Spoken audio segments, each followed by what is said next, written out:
الأربعون النووية. على القرآن محياي، على القرآن،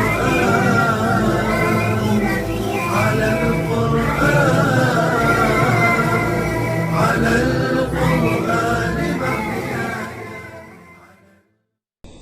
الحديث 24 عن أبي ذر الغفاري رضي الله عنه عن النبي صلى الله عليه وسلم فيما يرويه عن ربه تبارك وتعالى أنه قال: يا عبادي إني حرمت الظلم على نفسي وجعلته بينكم محرما فلا تظالموا. يا عبادي كلكم ضال إلا من هديته فاستهدوني أهدكم.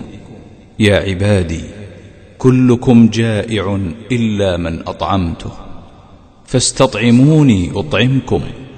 يا عبادي كلكم عار إلا من كسوته فاستكسوني أكسكم. يا عبادي إنكم تخطئون بالليل والنهار وأنا أغفر الذنوب جميعا فاستغفروني أغفر لكم. يا عبادي إنكم لن تبلغوا ضري فتضروني ولن تبلغوا نفعي فتنفعوني. يا عبادي لو أن أولكم وآخركم وإنسكم وجنكم كانوا على أتقى قلب رجل واحد منكم ما زاد ذلك في ملكي شيئا.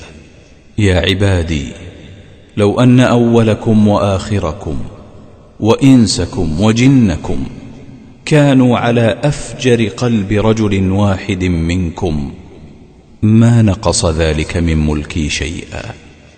يا عبادي لو أن أولكم وآخركم وإنسكم وجنكم قاموا في صعيد واحد فسألوني فأعطيت كل واحد مسألته ما نقص ذلك مما عندي إلا كما ينقص المخيط إذا أدخل البحر. يا عبادي إنما هي أعمالكم أحصيها لكم ثم أوفيكم إياها، فمن وجد خيرا فليحمد الله ومن وجد غير ذلك فلا يلومن إلا نفسه. رواه مسلم.